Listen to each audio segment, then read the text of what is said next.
Sir ನಾವು Kadur depot ಬೆಂಗಳೂರಿಂದ ಚಿಕ್ಕಮಂಗ್ಳೂರಿಗೆ ಹೋಗ್ತಾ ಇದ್ವಿ ಹಾಸನ ಮಾರ್ಗ.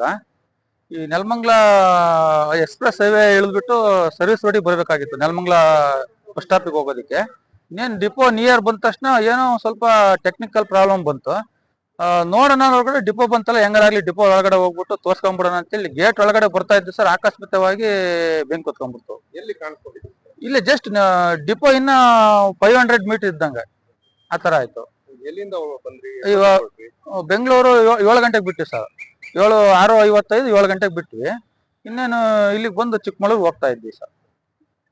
ಯಾವ depot sir? Kadur depot sir. ಹ್ಞೂ ಸರ್. ಎಷ್ಟು ಜನ ಇದ್ರು ಪ್ರಯಾಣಿಕರು? ಒಂದು ಅಪ್ರಾಕ್ಸಿಮೇಟ್ಲಿ 45ರಿಂದ 50 ಜನ ಇದ್ರು ಸರ್.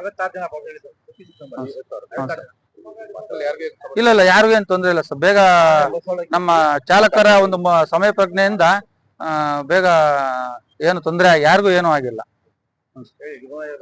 ಮತ್ತೆ ಇಲ್ಲಿ ಡಿಪೋದೊಳಗಡೆ ಬಂದ ತಕ್ಷಣ ಎಲ್ಲ ಸಿಬ್ಬಂದಿಗಳು ಮತ್ತೆ ಘಟಕ ವ್ಯವಸ್ಥಾಪಕರು, ನೆಲಮಂಗ್ಲ ಘಟಕ ವ್ಯವಸ್ಥಾಪಕರು ಎಲ್ಲ ಸೇರಿ ಒಳ್ಳೆ ಬೆಂಕಿ ತಂದ್ಬಿಟ್ಟು 8 ಫೈರ್ ಎಲ್ಲ ಖಾಲಿ ಆಗುವುದು, ಮತ್ತೆ ಮರಳು ನೀರು ಎಲ್ಲ ಉಗ್ಬಿಟ್ಟು ಬೆಂಕಿ ನಂದಿಸಿರು.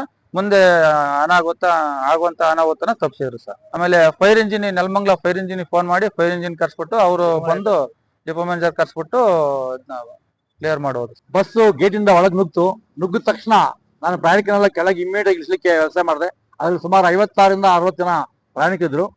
ಆಮೇಲೆ ನಾನು ಅವ್ರು ಇಳಿದ ತಕ್ಷಣ ನಾನು ಬಸ್ ಒಳಗೆ ಹೋಗ್ಬಿಟ್ಟು ಬಾನೆಟ್ ಎತ್ಬಿಟ್ಟು ಬಾನೆಟಲ್ಲಿ ಫೈರ್ ಎಕ್ಸ್ಟಿಂಗ್ ತಗೊಂಡು ಒಬ್ಬ ನಮ್ಮ ಮೆಕ್ಯಾನಿಕ್ ರಾಜಣ್ಣ ಇದ್ರು, ಅವ್ರನ್ನ ಯೂಸ್ ಮಾಡ್ಕೊಂಡು ಅಲ್ಲಿ ಹೊಡೆದ್ವಿ. ನಮ್ಮ ಡ್ರೈವರ್ ಕೆಳಗೆ ನುಗ್ಗಿ ಅವರು ಫೈರ್ ಎಕ್ಸ್ಟಿಂಗ್ ಹೊಡೆದ್ರು. ನಮ್ಮ ಡಿಪೋದಲ್ಲಿ ಬಸ್ಗಳಲ್ಲಿ ಬೇರೆ ಬಸ್ಸಲ್ಲಿ ಎಲ್ಲ ಇತ್ತು ಒಂದು ಫೈರ್ ಎಕ್ಸ್ಟಿಂಗ್ಜರು. ಅವನ್ನ ಯೂಸ್ ಮಾಡಿಕೊಂಡು 4 ಕಡೆಯಿಂದ ಫ್ರಂಟು, ಸೈಡು, ಬ್ಯಾಕು ಎಲ್ಲ ಕಡೆಯಿಂದ ನಾವು ಫೈರ್ ಎಕ್ಸ್ಟಿಂಗ್ ಯೂಸ್ ಮಾಡಿದ್ವಿ. 56 ಜನದ್ದು ಪ್ರಯಾಣಿಕರದ ಒಂದು ಜೀವನ ನಾವು ಸೇವ್ ಮಾಡಿದ್ವಿ. ಶಾರ್ಟ್ ಸರ್ಕ್ಯೂಟ್ ಅಂದ್ರೆ ಹೇಗಾಯ್ತು ಸರ್? ಅದು ಗೊತ್ತಾಗಿಲ್ಲ, ಇದನ್ನು ತನಿಖೆ ಮಾಡಬೇಕು. ಯಾಕಂದ್ರೆ ಬೆಂಕಿ ಬಾನೆಟ್ ಒಳಗೆ ಕಾಣ್ತಾ ಇತ್ತು. ಅದು ಇನ್ನೂ ಅದು ಡೀಟೇಲ್ಸ್ ಚೆಕ್ ಮಾಡ್ಬೇಕಾಗುತ್ತೆ ಏನಾಗಿದೆ ಅಂತ.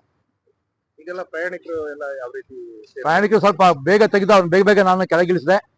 ಕಾರಣ ಅವ್ರಿಗೆ ಇದು ಅರಿವು ಹೆಂಗಿದೆ ಇದೆಲ್ಲ ಗೊತ್ತಾಗಿಲ್ಲ ಅವ್ರಿಗೇನು ಪಾಪ. ಇಮ್ಮಿಡಿಯೇಟ್ ಆಗಿ ಅವ್ರನ್ನ ಬಲಿಕೆ ಒಬ್ಬೊಬ್ಬರೊಬ್ಬರನ್ನೇ 50ರಿಂದ 55 ಜನ ಪ್ರಯಾಣಿಕರು ಇದ್ರು ಅಂತ ಹೇಳಿದ್ರಿ. ಅವ್ರನ್ನೆಲ್ಲ ಸೇಫ್ ಆಗಿ ಯಾವ ರೀತಿ ಕಳಿಸ್ಕೊಟ್ರಿ? ಇಲ್ಲ, ಅವ್ರಿಗೆ 3 ಬಸ್ ನಿಲ್ಸಿ ನಾವು ಗೇಟಲ್ಲಿ, ಆ ಬೇರೆ ಬಸ್ಗಳಲ್ಲಿ ಅವ್ರಿಗೆ ಜಾಸ್ತಿ ಕಳ್ಸಿಕೊಟ್ವಿ ಸೇಫ್ ಆಗಿ. ಯಾರಿಗೂ ತೊಂದರೆ ಆಗಿಲ್ಲ, ಬಸ್ಗೆ ಹಾನಿ ಆಗಿಲ್ಲ. ನಾವು ಟೋಟಲಿ ಸಂಸ್ಥೆ ಗೌರವನ ಉಳಿಸಿದೀವಿ ನಾವು.